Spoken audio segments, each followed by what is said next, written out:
Bagaimana keselarasan antara kehendak ilahi dan kehendak sabda yang menjadi daging? Yesus mempunyai kehendak ilahi dan manusiawi. Dalam kehidupannya di dunia, putra manusia secara manusiawi menghendaki semua yang sudah diputuskan secara ilahi bersama Bapa dan Roh Kudus untuk keselamatan kita.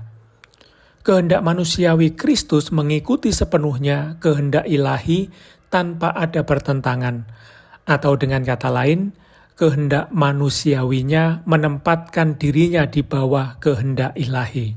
Apakah Kristus mempunyai tubuh manusiawi yang sesungguhnya? Kristus telah mengenakan tubuh manusiawi yang sesungguhnya, sehingga melalui Dia, Allah yang tak kelihatan menjadi kelihatan. Atas dasar itu Kristus dapat dilukiskan dan dihormati dalam gambar-gambar kudus. Apa yang ditunjukkan oleh hati Yesus? Yesus telah mengenal dan mencintai kita dengan hati seorang manusia. Hatinya yang ditembus demi keselamatan kita merupakan lambang cinta tak terbatas kepada Bapa dan setiap manusia. Apa arti ungkapan dikandung dengan kuasa Roh Kudus?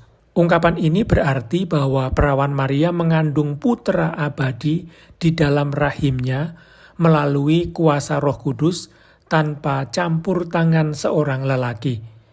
Malaikat mengatakan hal ini kepadanya pada peristiwa pewartaan kabar sukacita bahwa Roh Kudus akan turun atasmu. Dilahirkan oleh perawan Maria. Mengapa Maria sungguh-sungguh Bunda Allah? Maria sungguh-sungguh Bunda Allah karena Dia adalah Bunda Yesus. Dia yang dikandung oleh kuasa Roh Kudus dan menjadi sungguh-sungguh putranya itu adalah putra abadi dari Allah Bapa. Dia adalah Allah sendiri. Apa arti dikandung tanpa noda? Secara bebas Allah sudah memilih Maria sejak kekal untuk menjadi bunda putranya. Untuk melaksanakan misinya, Dia sendiri dikandung tanpa noda. Berarti karena rahmat Allah dan karena jasa-jasa Yesus Kristus, Maria dikecualikan dari dosa asal sejak dalam kandungan. Bagaimana Maria turut berperan dalam rencana penyelamatan? Dengan rahmat Allah, Maria dibebaskan dari setiap dosa pribadi selama hidupnya. Dia adalah orang yang penuh rahmat, yang kudus seluruhnya. Ketika malaikat mewartakan kepadanya bahwa Dia akan melahirkan anak Allah yang maha tinggi, Dia dengan bebas memberikan jawaban dengan ketaatan iman. Jadi Maria memberikan dirinya sendiri seutuhnya kepada pribadi dan karya putranya Yesus dengan merangkul sepenuhnya kehendak ilahi menyangkut keselamatan umat manusia. Apa arti Yesus dikandung oleh seorang perawan?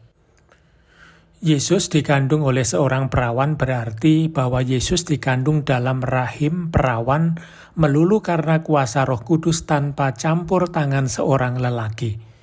Dia adalah putra Bapa surgawi menurut kodrat ilahinya dan putra Maria menurut kodrat manusiawinya. Tetapi Dia adalah putra Allah dalam kedua kodrat itu karena dalam Dia hanya terdapat satu pribadi, yaitu pribadi yang ilahi. Dalam arti apa Maria selalu perawan?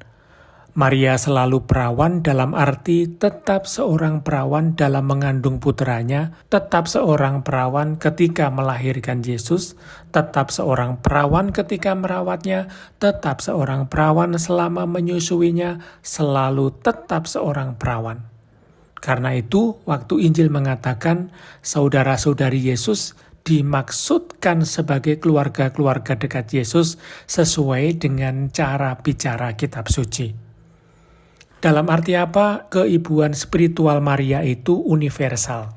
Maria hanya mempunyai satu putra, Yesus. Tetapi di dalam Dia keibuan spiritualnya melingkupi semua yang diselamatkannya. Dengan taatnya berdiri di sisi Adam yang baru, sang perawan Maria adalah Hawa yang baru. Bunda sejati dari semua yang hidup, yang dengan cinta seorang ibu bekerja sama dalam kelahiran dan perkembangan mereka dalam suasana rahmat perawan dan Bunda Maria merupakan figur gereja, realisasinya yang paling sempurna. Dalam arti apa hidup Kristus adalah sebuah misteri? Seluruh hidup Kristus merupakan pewahyuan. Apa yang dapat dilihat dalam hidup Yesus di dunia ini membawa kita kepada misteri Putra Ilahi yang tak kelihatan. Barang siapa telah melihat aku, ia telah melihat Bapa. Lebih dari itu, walaupun keselamatan datang sepenuhnya melalui salib dan kebangkitan, seluruh hidup Kristus merupakan suatu misteri penebusan, karena segala sesuatu yang dikerjakan, dikatakan, dan diderita Yesus bertujuan untuk penyelamatan umat manusia yang sudah jatuh dan untuk pemulihan panggilan mereka sebagai anak-anak Allah.